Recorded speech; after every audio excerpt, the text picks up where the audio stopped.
میں مبلغ بنوں سنتوں کا، خوب چرچا کروں سنتوں کا۔ الحمدللہ رب العالمین والصلاة والسلام علی خاتم النبیین، اما بعد فاعوذ باللہ من الشیطان الرجیم، بسم اللہ الرحمن الرحیم۔ الصلاة والسلام علیک یا رسول اللہ، الصلاة والسلام علیک یا حبیب اللہ، الصلاة والسلام علیک یا نبی اللہ وَعَلَىٰ آلِكَ وَأَصْحَابِكَ يَا نور اللہ۔ اللہ پاک کے پیارے پیارے آخری نبی محمد عربی صلی اللہ علیہ وسلم نے ارشاد فرمایا، من صلی علی بلغتنی صلاتہ وصلیت علیہ وکتبت لہ سوا ذلک 10 حسنات۔ نبی پاک صلی اللہ علیہ وآلہ وسلم نے ارشاد فرمایا، مجھ پر درود پاک پڑھنے والے کا درود مجھ تک پہنچتا ہے اور میں اس کے لیے دعا کرتا ہوں۔ سبحان اللہ۔ اور اس کے علاوہ درود پڑھنے والے کے لیے 10 نیکیاں لکھی جاتی ہیں۔ پیارے پیارے اسلامی بھائیوں، مدنی چینل کے ناظرین، درود پاک پڑھنے والے کے لیے کتنی خوش بختی ہے۔ درود پاک کے بہت سارے فضائل ہیں، بارہا ہم الحمدللہ مبلغین سے سنتے رہتے ہیں درود پاک کے فضائل، لیکن آج جو ہم نے درود پاک کی فضیلت سنی ہے، سبحان اللہ، کتنی پیاری ہے کہ جو درود پاک پڑھتا ہے اسے نبی پاک صلی اللہ علیہ وسلم کی دعائیں ملتی ہیں۔ آپ کو پتہ ہے کہ نبی پاک صلی اللہ علیہ وآلہ وسلم کی دعا کا ملنا یہ کتنی بڑی سعادت کی بات ہے، سبحان اللہ، کتنی بڑی سعادت ہے۔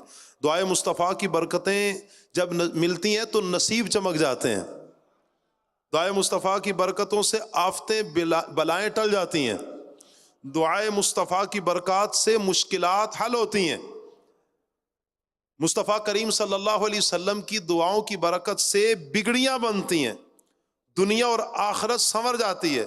ہاں، دعائے مصطفیٰ ہی ہے جس کی برکت سے چاند 2 ٹکڑے ہو گیا تھا، مصطفیٰ کریم صلی اللہ علیہ وسلم کی دعا تھی۔ جی ہاں، ڈوبا ہوا سورج پلٹ کر آ گیا تھا۔ دعائے مصطفیٰ کی برکت سے مردے زندہ ہو جاتے ہیں، دلوں کے اندھے ہدایت پاتے ہیں، سبحان اللہ۔ دعائے مصطفیٰ صلی اللہ علیہ وسلم کی برکات کتنی زیادہ ہیں۔ اللہ پاک ارشاد فرماتا ہے، وَصَلِّ عَلَيْهِمْ إِنَّ صَلَاتَكَ سَكَنٌ لَهُمْ۔ اے حبیب، ان کے حق میں دعائے خیر کرو، بے شک تمہاری دعا ان کے حق میں دلوں کا چین ہے۔ جس کو دل کا سکون چاہیے، جس نے اپنی بگڑی بنانی ہے، دنیا اور آخرت کی بھلائیوں کا طلبگار ہے، جو چاہتا ہے کہ دنیا اور آخرت کی بھلائیاں مقدر ہو جائیں، دنیا اور آخرت میں بھلائیاں نصیب ہو جائیں، جی ہاں، تو وہ کیا کرے؟ نبی پاک صلی اللہ علیہ وآلہ وسلم پر درود پاک پڑھ لے، سبحان اللہ۔ نبی پاک صلی اللہ علیہ وسلم پر درود پاک پڑھیں گے تو کیا ہوگا؟ میرے آقا صلی اللہ علیہ وسلم نے ارشاد فرمایا، صلیت علیہ، میرے آقا فرماتے ہیں میں اس کے لیے دعا کرتا ہوں۔ جو درود پاک مجھ پر پڑھتا ہے، میرے آقا فرماتے ہیں میں اس کے لیے دعا کرتا ہوں، سبحان اللہ۔ صلو علی الحبیب صلی اللہ تعالی علی محمد صلی اللہ علیہ وآلہ وسلم۔ اللہ پاک قرآن پاک میں ارشاد فرماتا ہے، وَإِذْ قُلْنَا لِلْمَلَائِكَةِ اسْجُدُوا لِآدَمَ فَسَجَدُوا إِلَّا إِبْلِيسَ أَبَى وَاسْتَكْبَرَ وَكَانَ مِنَ الْكَافِرِينَ۔ صدق اللہ مولانا العظیم۔ فرمایا، اور یاد کرو جب ہم نے فرشتوں کو حکم دیا کہ آدم کو سجدہ کرو تو ابلیس کے علاوہ سب نے سجدہ کیا، اس نے انکار کیا اور تکبر کیا اور کافر ہو گیا۔ پیارے اسلامی بھائیوں، مدنی چینل کے ناظرین، قرآن پاک پارہ 1 سورہ بقرہ کی آیت نمبر 34 یہ تلاوت کرنے کی سعادت حاصل کی ہے۔ اس آیت کریمہ میں بہت ہی اہم واقعہ بیان کیا گیا ہے۔ واقعہ مشہور ہے، جب اللہ تعالیٰ نے آدم علیہ السلام کو پیدا فرمایا تو آدم علیہ السلام کو اللہ پاک نے علم الاسماء یہ سکھائے، یہ عطا فرمائے۔ پھر حکم ہوا اے آدم فرشتوں کو تمام چیزوں کے نام بتا دو۔ آدم علیہ السلام نے تمام چیزوں کے نام بتا دیے تو اللہ پاک نے حکم ارشاد فرمایا، فرشتوں کو حکم ارشاد فرمایا۔ کیا؟ اللہ پاک فرماتا وَإِذْ قُلْنَا، فرمایا کہ اور جب ہم نے کہا، کس کو؟ فرمایا للملائکہ، فرشتوں کو، اور جب ہم نے فرشتوں کو کہا کیا؟ اسجدوا لآدم، آدم کو سجدہ کرو۔ علماء کرام فرماتے ہیں کہ یہ حکم تمام فرشتوں کو تھا، اور شیطان جس کا اصل نام اس وقت عزازیل تھا، چونکہ عبادت گزار نیک پرہیزگار تھا، اس نے اپنے اندر فرشتوں والی صفات کو پیدا کیا ہوا تھا، اس لیے فرشتوں کے ساتھ ساتھ شیطان کو بھی، اس کو بھی حکم تھا کہ آدم علیہ السلام کو سجدہ کرے۔ یہاں پیارے اسلامی بھائیوں اور مدنی چینل کے ناظرین، ایک بات ذہن نشین کرنے والی ہے، سجدہ دو طرح کا ہوتا ہے، دو طرح کا۔ ایک سجدہ سجدہ تعبدی، عبادت کا سجدہ، اور ایک ہے سجدہ تعظیمی، تعظیم، ادب، احترام کا سجدہ۔ سجدہ تعبدی کسی شریعت میں جائز نہیں تھا۔ عبادت کا سجدہ کہ اللہ کے علاوہ کسی اور کو عبادت کا مستحق سمجھ کر، حقدار سمجھ کر اسے سجدہ کیا جائے، یہ ہر شریعت میں شرک تھا، یہ جائز نہیں تھا، شرک تھا، اور یہ اسلام سے خارج کرنے والا۔ دوسرا سجدہ سجدہ تعظیمی ہے، ادب احترام کے لیے، یہ دیگر شریعتوں میں تو یہ سجدہ جائز تھا، ہماری شریعت مطہرہ میں یہ سجدہ سجدہ تعظیمی، ادب احترام کا جو سجدہ ہے یہ حرام ہے، ناجائز ہے، کفر نہیں ہے، حرام ہے، اس لیے اسے منع کیا جاتا ہے ہماری شریعت میں۔ دیکھیں یوسف علیہ السلام کو ان کے بھائیوں نے سجدہ کیا تو وہ سجدہ کون سا تھا؟ سجدہ تعظیمی تھا۔ آدم علیہ السلام کو سجدہ اللہ پاک حکم ارشاد فرما رہا ہے کہ فرشتوں کو کہ آدم علیہ السلام کو سجدہ کریں، تو یہ بھی سجدہ سجدہ تعظیمی تھا، نہ کہ سجدہ تعبدی، عبادت کا سجدہ نہیں تھا۔ بہرحال یہاں پر بڑی پیاری ایک بات ہے، مفتی احمد یار خان نعیمی رحمۃ اللہ تعالی علیہ، آپ فرماتے ہیں کہ جہاں اس جہان میں انسان کی جب ابتدا تھی، یعنی آدم علیہ السلام واحد انسان ہے، پہلے انسان تھے،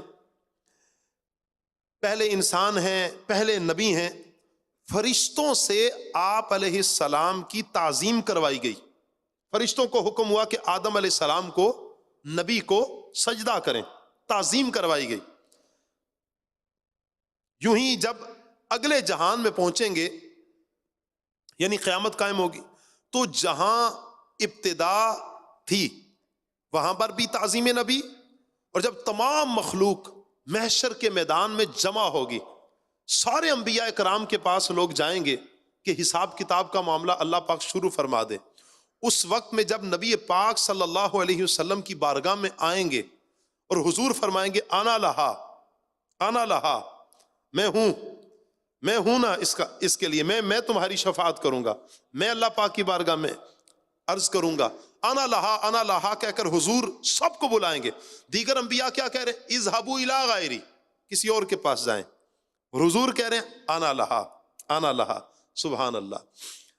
یہاں پر جو بات فرمائی، کہا دیکھیں جب ابتدا تھی نبی کی تعظیم اللہ نے کروائی، اور روز محشر نبی پاک صلی اللہ علیہ وسلم کی تعظیم کروانے کے لیے اللہ ساروں کو حضور کی بارگاہ میں پہنچائے گا، میرے آقا صلی اللہ علیہ وسلم کی شان۔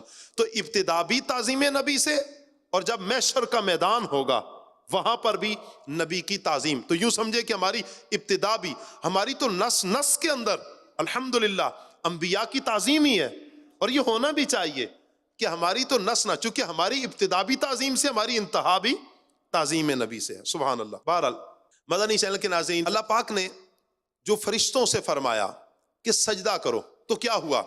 اللہ پاک فرماتا ہے فَسَجَدُوا، تو انہوں نے سجدہ کیا، یعنی فرشتوں نے سجدہ کیا۔ علماء فرماتے ہیں جب آدم علیہ السلام کو پیدا کیا گیا تو آپ کی پیشانی مبارک میں ہمارے آقا صلی اللہ علیہ وسلم کا نور رکھا گیا۔ سبحان اللہ، سبحان اللہ۔ اسی نور کے صدقے آدم علیہ السلام کو عزت بخشی گئی، اور فرشتے اسی نور کی تعظیم کے لیے آدم علیہ السلام کو سجدہ کرتے رہے۔ سبحان اللہ، سبحان اللہ۔ خیر، سب کے سب فرشتوں نے اللہ پاک کا حکم مانا، آدم علیہ السلام کو سجدہ کیا۔ روایات کے مطابق اس وقت سب سے پہلے حضرت اسرافیل علیہ السلام نے سجدہ کیا، تو چونکہ آپ نے اطاعت میں جلدی کی، اللہ کا حکم تھا میرے آدم کو سجدہ کرو، آپ نے اطاعت میں، اللہ کے حکم ماننے میں، اطاعت میں جلدی کی، انعام کیا ملا؟ انعام یہ دیا کہ آپ کی پیشانی مبارک میں پورا قرآن لکھ دیا گیا۔ سبحان اللہ۔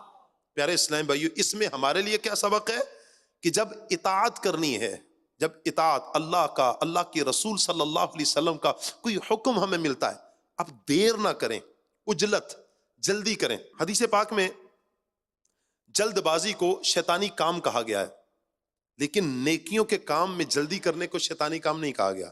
نیکی کے کام میں جلدی کرنے کا تو ہمیں شریعت درس دیتی ہے۔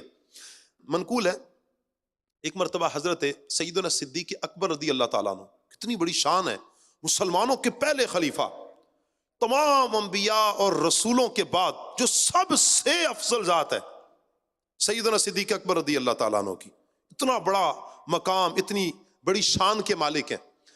آپ رضی اللہ تعالیٰ عنہ غسل خانے میں گئے نہانے کے لیے، اپنے ایک لباس، عمدہ لباس پہنا ہوا تھا، دل میں خیال آیا کہ کیوں نہ یہ صدقہ کر دیا جائے، صدقہ کیا جائے۔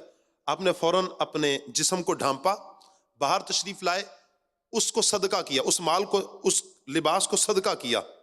پھر آپ غسل خانے میں گئے، اور غسل فرمانے کے بعد جب باہر آئے تو کسی نے پوچھا کہ حضور یہ تو بعد میں بھی صدقہ ہو سکتا تھا۔ آپ نے فرمایا مجھے ڈر تھا کہیں شیطان میرے دل کی کیفیت نہ بدل دے، دل کی کیفیت نہ بدل جائے، نیکی کے کام میں کہیں تاخیر نہ ہو جائے، اس لیے عجلت، جلدی۔ تو پیارے پیارے اسلامی بھائیوں، مدنی چینل کے ناظرین، اللہ پاک اور اس کے رسول صلی اللہ علیہ وسلم کی جب اطاعت کا معاملہ ہے، اس کا حکم ماننے کی بات آئے، ہمیں پھر پیچھے نہیں ہٹنا چاہیے، تاخیر نہیں کرنی چاہیے، عجلت، جلدی کرنی چاہیے۔ اللہ پاک نے فرمایا کہ جب سب نے سجدہ کر لیا الا ابلیس، سوائے ابلیس کے، ابا واستکبرا، اس نے کیا کیا؟ انکار کیا، وکان من الکافرین، اور کافر ہو گیا، تکبر کیا، انکار کیا، کافر ہو گیا۔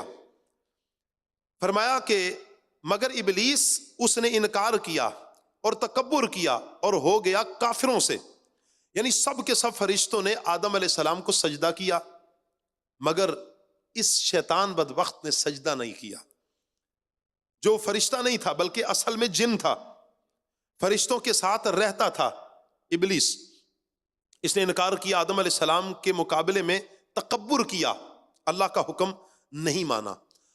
اب پیارے اسلامی بھائیوں، مدنی چینل کے ناظرین، آپ دیکھیں کہ اس کا سٹیٹس کیا تھا، شیطان کی عبادات، شیطان کا جو مقام تھا، اس نے عبادات کے ذریعے کیا کیا منصب پائے تھے، یہ سارے ایک طرف، سوائے ایک وجہ، ایک غلطی کہ تکبر کیا، اللہ کا حکم نہیں مانا، نبی کی تعظیم نہ کی، جو اللہ کا حکم تھا کہ نبی کی تعظیم کرو، تکبر کی بنا پر نبی کی تعظیم نہیں کی، بے ادبی کر بیٹھا، تو ہوا کیا؟ ساری زندگی کے اعمال برباد ہو گئے۔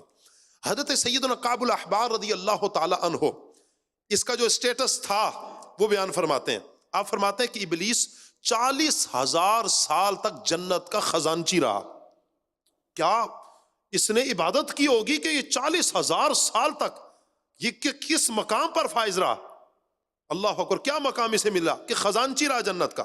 80,000 سال تک فرشتوں کا ساتھی رہا، اس کے علاوہ 20,000 سال تک فرشتوں کو واعظ کرتا تھا، نصیحت کرتا تھا فرشتوں کو، اور 30,000 سال تک مقربین کا یہ سردار رہا ہے۔ اللہ اکبر، اس کے علاوہ 1000 سال تک روحانی جین کی سرداری کے منصب پر رہا، 14,000 سال تک عرش کا طواف کرتا رہا۔ اللہ اکبر۔ پہلے آسمان پر ابلیس کا نام عابد، دوسرے آسمان پر زاہد، تیسرے آسمان پر عارف، چوتھے آسمان پر ولی، پانچویں آسمان پر تقی، چھٹے آسمان پر خازن، اور ساتویں آسمان پر ابلیس کا نام عزازیل تھا۔ اتنا مقام اس نے پایا ہوا تھا۔ اس بدبخت نے تکبر کیا، آدم علیہ السلام کی توہین کی، اللہ پاک کی نافرمانی کی، سارے منصب لے لیے گئے، سارے نام لے لیے گئے، ابلیس لقب اسے مل گیا۔ اللہ اکبر، اللہ اکبر۔ غور فرمائیے، ہزاروں سال عبادت کی اس نے، ساری ایک طرف، اور نبی کی توہین والا ایک گناہ، استغفر اللہ، یہ ایک طرف۔ اس ایک نافرمانی نے شیطان کی ساری زندگی کی عبادات کو ضائع کر دیا۔ پیارے اسلام بھائیو، ایک نافرمانی سے شیطان کو جو نقصان ہوا وہ تو ہو ہی چکا، مزید اتنا بڑا منصب اس کا ہٹا، اب آگے اس کے ساتھ کیا ہوگا، اس کا انجام کس قدر دردناک ہوگا۔ حضرت سیدنا کعب الاحبار رضی اللہ تعالی عنہ آپ ہی بیان فرماتے ہیں کہ جب دنیا اپنے اختتام پذیر پر ہوگی، یعنی قرب قیامت میں، قیامت کے قریب، اس وقت لوگ بازاروں میں ہوں گے، کوئی باتیں کر رہے ہوں گے آپس میں، کوئی جھگڑا کر رہے ہوں گے، کوئی خرید و فروخت کر رہے ہوں گے، اس میں مصروف ہوں گے کہ اچانک ایک زوردار دھماکے جیسی آواز آئے گی۔ یہ سن کر آدھے لوگ بے ہوش ہو جائیں گے اور آدھے لوگ اپنی عقل کھو بیٹھیں گے۔ 3 دن تک اس کیفیت میں لوگ رہیں گے۔ جو بے ہوش ہے بے ہوش، جس کی عقل چلی گئی اس زوردار دھماکے کی آواز سن کر عقل ان کی چلی جائے گی۔ ابھی لوگ اسی حالت میں ہوں گے کہ زمین اور آسمان کے درمیان بجلی گرجنے جیسی زوردار آواز گونجے گی، اس کے ساتھ دنیا فنا ہو جائے گی۔ یہ وہ وقت ہوگا کہ جب تک شیطان کو مہلت دی گئی تھی، شیطان نے مہلت جو مانگی تھی قیامت تک کے لیے، مجھے قیامت تک موقع دے دیا جائے، مہلت ملی تھی، اب اس کی مہلت ختم، چونکہ قیامت قائم ہو چکی ہے، دنیا ختم ہو جائے گی، اس کی مہلت ختم۔ اللہ اکبر۔ اب اللہ پاک ملک الموت علیہ السلام سے فرمائے گا، اے ملک الموت، میں نے اگلے پچھلوں کی گنتی کے برابر تمہارے مددگار بنائے ہیں، تمام اہل زمین اور اہل آسمان کی طاقت تم میں رکھی ہے، آج تمہیں غضب کا لباس پہنایا جائے گا، آج میرے غضب کے ساتھ شیطان کے پاس پہنچو اور اسے موت کا مزہ چکھاؤ۔ اور آج تک جتنے جنوں اور انسانوں پر موت کی تکلیف آئی ہیں، فرمایا کہ ان سب کی تکلیف کے مجموعے میں سے کئی گنا بڑھا کر اس کو تکلیف کا مزہ چکھاؤ۔ اللہ اکبر۔ اس کے ساتھ ہی داروغہ جہنم، اللہ اکبر، جہنم کا دروازہ کھولنے کا انہیں حکم ہوگا۔ ملک الموت علیہ السلام ایسی خوفناک شکل میں پاس آئیں گے کہ اگر اس کی یعنی اس وقت شکل دیکھ لی جائے تو زمین و آسمان والے دیکھ کر برف کی طرح پگھل جائیں۔ حضرت ملک الموت علیہ السلام شیطان کو جھڑکیں گے، آپ کی جھڑکنے کی آواز ایسی گرجدار ہوگی کہ مشرق و مغرب والے اگر آپ کی آواز سنیں عقل زائل ہو جائے۔ اس کیفیت میں اس قدر ہیبت اور خوف کا عالم ہوگا کہ شیطان ادھر ادھر بھاگنا شروع کرے گا۔ ملک الموت علیہ السلام فرمائیں گے، اے خبیث رک جا، تو نے آج تک جتنوں کو گمراہ کر کے جہنم پہنچایا ہے، آج تک تم نے جتنوں کو تکلیف پہنچائی ہے، ان سب کی تکلیف کے برابر تمہیں تکلیف میں مبتلا کیا جائے گا۔ تو نے کتنی لمبی زندگی پائی، کتنوں کو گمراہ کیا، کتنوں کو جہنم میں پہنچایا، آج سارے تیرا وہاں پر انتظار کر رہے ہیں۔ اللہ اکبر۔ اس کے ساتھ ہی شیطان مردود یہ بھاگنا شروع کرے گا، اسے کوئی جگہ نہیں ملے گی، یہ پاگلوں کی طرح کبھی مشرق میں بھاگے گا، کبھی مغرب میں بھاگے گا، کبھی سمندروں میں غوطہ زن ہوگا، لیکن جہاں جائے گا وہاں ملک الموت علیہ السلام کھڑے ہوں گے۔ اچھا، پھر اس کی کیفیت یہ بھاگتے بھاگتے آدم علیہ السلام کے مزار تک پہنچے گا۔ اس کی تکبر کی جو صفت تھی وہ اس وقت بھی جوش مارے گی، معاذ اللہ ثم معاذ اللہ کہے گا، اے آدم، تمہاری وجہ سے ہی میں مردود ہوا، کاش تم پیدا نہ ہوئے ہوتے، معاذ اللہ۔ یہ اس وقت بھی، حالانکہ اب تو غضب دیکھ لیا تھا، اب تو جھک جانا چاہیے تھا، لیکن یہ تکبر کی ایسی لت میں پڑ چکا کہ یہ جھکنے کا نام نہیں لے گا، اس کیفیت میں بھی اللہ کے نبی کی بے ادبی کرے گا۔ اللہ اکبر۔ بہرحال یہ دوڑتا پھرے گا یہاں تک کہ فرشتے اسے گھیر لیں گے، جہاں پر یہ آسمان سے دنیا میں آیا تھا اسی جگہ پر فرشتے اسے گھیر لیں گے اور کانٹے دار زنجیروں میں جکڑ لیا جائے گا. اب اس پر نزع کی کیفیت آئے گی. نزع کی کیفیت میں یہ تڑپے گا، اس قدر تڑپے گا. اور یہ کیفیت حضرت آدم علیہ السلام کو اور حضرت اما حوا رضی اللہ تعالی عنہا کو دکھائی جائے گی. جب وہ دیکھیں گے کہیں گے اے اللہ تو نے ہم پر اپنی نعمت تمام کر دی کہ ہمارے اس دشمن کو سزا دے کر تو نے ہم پر ہماری نعمت کو تمام کیا. بہرحال یہ تڑپتے تڑپتے موت کے گھاٹ اتر جائے گا. پیارے اسلام بھائی غور فرمائیے، شیطان مردود کیسی اس کی مٹی پلید ہوگی، کیسی ہولناک سزاؤں میں مبتلا ہوگا. یہ تو ابھی صرف نزا کی کیفیت ہوگی، یہ نزا کی کیفیت. اور روز قیامت جہنم میں اس کی سزائیں اور ہوں گی. جانتے ہیں اس مردود کو یہ سزا کیوں ملے گی؟ اس کا بھیانک انجام کیوں کر ہوگا ایسا؟ کیوں ایسا انجام ہوا اس کا؟ اللہ اکبر. اس لیے کہ اس بدبخت نے اللہ پاک کے نبی آدم علیہ السلام کی گستاخی کی، بے ادبی کی آدم علیہ السلام کی. اس وجہ سے اسے ان سزاؤں میں مبتلا کیا گیا اور ہوگا یہ آگے.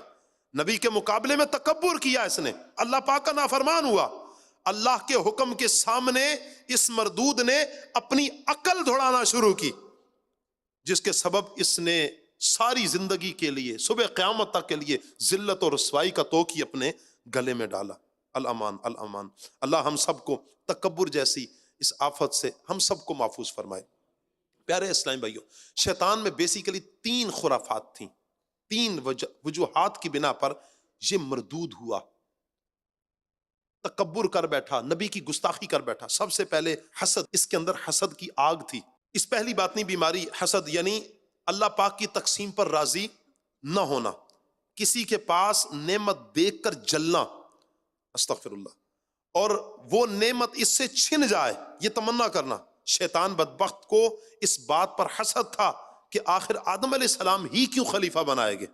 اللہ نے انہیں اپنا خلیفہ بنایا، انہیں ہی کیوں بنایا؟ میری عبادات، میری ریاضات، میرا مقام، میرا سٹیٹس، مجھے کیوں نہیں؟ آدم علیہ السلام کو کیوں بنایا گیا؟ استغفر اللہ استغفر اللہ. یہ حسد اسے لے ڈوبا اور یہ مردود ہو گیا. سنیں حدیث پاک. اور یہ ہم اللہ نہ کرے کہ ہم میں اگر یہ بری صفت پائی جاتی ہے، یہ دل کی بیماری، حسد کی بیماری اگر ہم میں پائی جاتی ہے، آج توبہ کریں ہم کہ یہ مسلمان کی شان نہیں، یہ شیطانی کام ہے. یہ شیطان کو بیماری لگ گئی تھی حسد کی. نبی پاک صلی اللہ علیہ وسلم نے فرمایا حسد نیکیوں کو ایسے کھا جاتا ہے جیسے آگ سوکھی لکڑی کو جلا جاتی ہے، اس طرح نیکیوں کو حسد کھا جاتا ہے. استغفر اللہ استغفر اللہ. پیارے اسلامی بھائیوں، اللہ ہم سب کو حسد کی اس بیماری سے محفوظ فرمائے.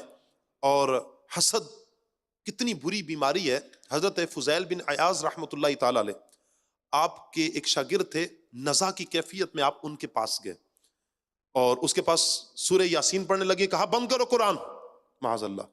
آپ نے کلمہ شریف کی تلقین کی، کہا معاذ اللہ ثم معاذ اللہ استغفر اللہ. کہا میں اس کلمے سے بیزار ہوں، استغفر اللہ. یہ کہا اور مر گیا.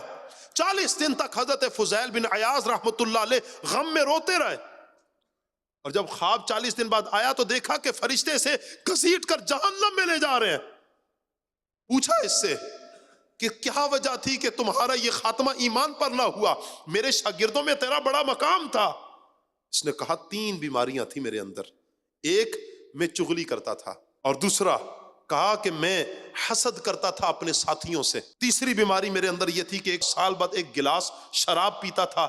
بیماری کی وجہ سے، طبیب کے مشورے سے، ان 3 خرافات کی وجہ سے، ان 3 بیماریوں کی وجہ سے اللہ نے میرا ایمان سلب کر لیا. استغفر اللہ. اللہ ہم سب کے ایمان کی حفاظت فرمائے. مجھے دے دے ایمان پر استقامت،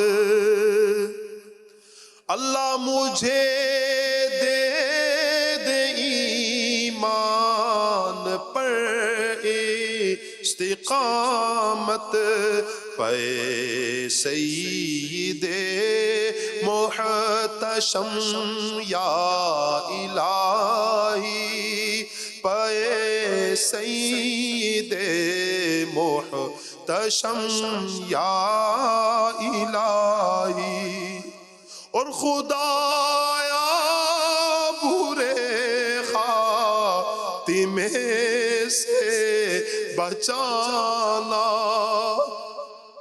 خدایا برے خاتمے سے بچانا، پڑھوں کلمہ جب نکلے دم یا الہی، پڑھوں کلمہ جب نکلے دم یا الہی۔ آمین آمین بجاہ خاتم النبیین صلی اللہ علیہ وسلم۔ اللہ ہم سب کا ایمان سلامت فرمائے۔ پیارے اسلام بھائیو، ایک بیماری جو شیطان میں تھی حسد، دوسرا تکبر۔ جی ہاں، اس نے تکبر کی آدم علیہ السلام کے ساتھ۔ دیکھیں، اسے پوچھا گیا، اللہ پاک نے اس سے پوچھا آخر کیا وجہ تھی کہ تم نے آدم علیہ السلام کو سجدہ نہ کیا؟ اس بدبخت نے بڑی ڈٹائی کے ساتھ جواب دیا، کیا؟ انا خیر منہ، کہا کہ میں ان سے بہتر ہوں، خلقتنی من نار و خلقتہ من طین، کہا کہ تو نے مجھے آگ سے بنایا اور اسے مٹی سے بنایا۔ استغفر اللہ۔ اس بدبخت کی جہالت دیکھیے، آگ مٹی سے افضل نہیں ہوتی، مگر یہ سمجھ بیٹھا آگ افضل ہے مٹی سے، اور اس تکبر کی بنا پر استغفر اللہ اس نے یہ روندہ درگاہ ہوا۔ روایت میں آتا ہے کہ ایک مرتبہ شیطان حضرت موسیٰ علیہ السلام کی خدمت میں حاضر ہوا اور جا کر اللہ کے نبی موسیٰ علیہ السلام سے کہتا ہے، آپ کی شان یہ ہے کہ آپ کلیم اللہ ہیں، اپنے رب سے باتیں کرتے ہیں، کلام کرتے ہیں اپنے رب سے، آپ جائیں، جب جانا ہو رب سے کلام ہو تو آپ میری سفارش کیجئے گا، اللہ میری خطا کو معاف فرما دے۔ حضرت موسیٰ علیہ السلام نے اس مردود کی درخواست کو قبول کیا۔ اللہ پاک کے ساتھ جب کلام کا شرف ملا تو آپ نے اس کی درخواست پیش کی۔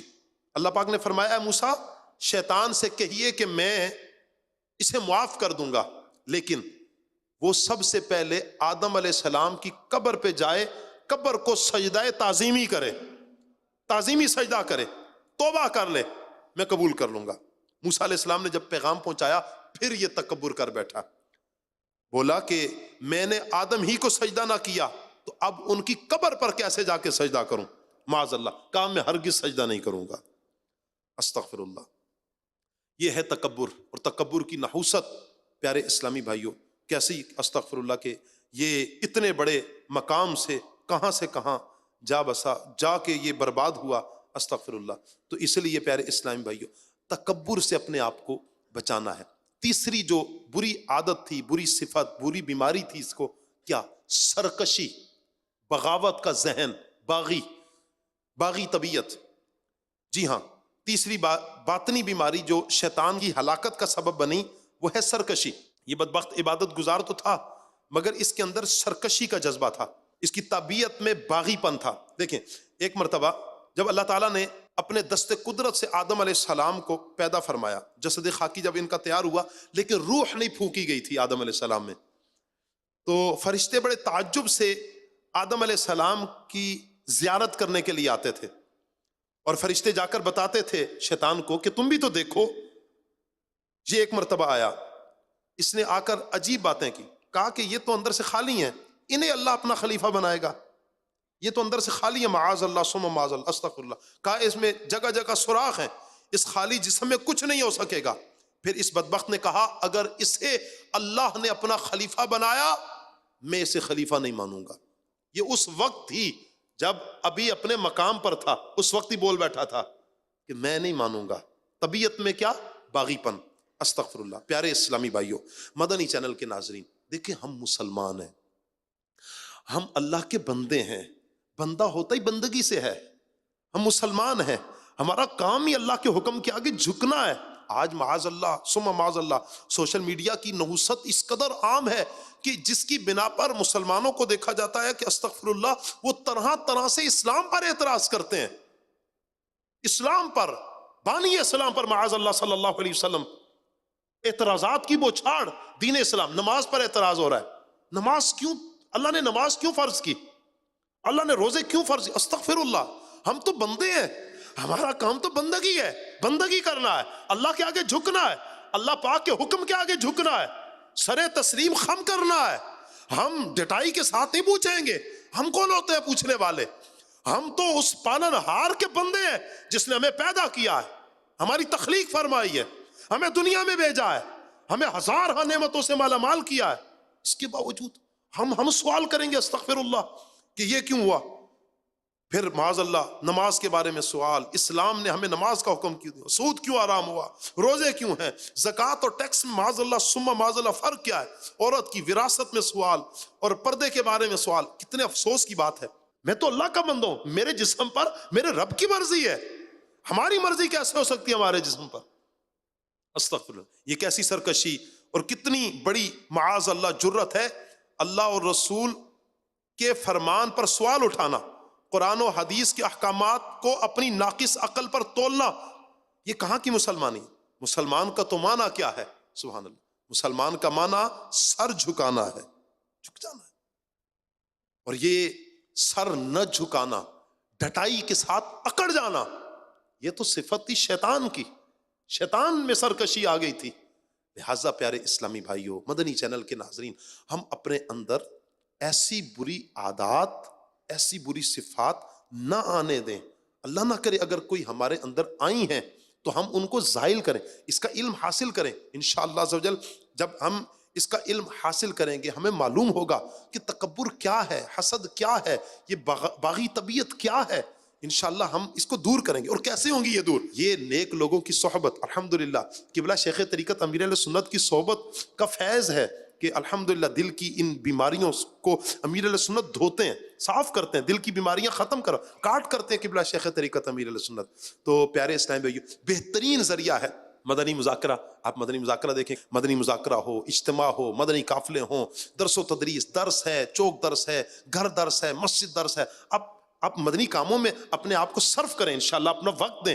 اللہ نے چاہا تو انشاءاللہ ہمارے دل کی صفائی بھی ہوگی, امیر علیہ سنت کا فیضان بھی ہمیں ہماری نسلوں کو بھی انشاءاللہ نصیب ہوگا. اللہ پاک سے دعا ہے اللہ پاک ہمیں ہر باطنی بیماری سے محفوظ فرمائے.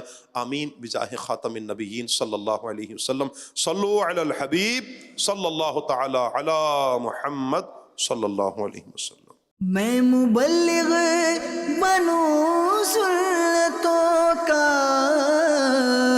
خوب چرچا کروں سنتوں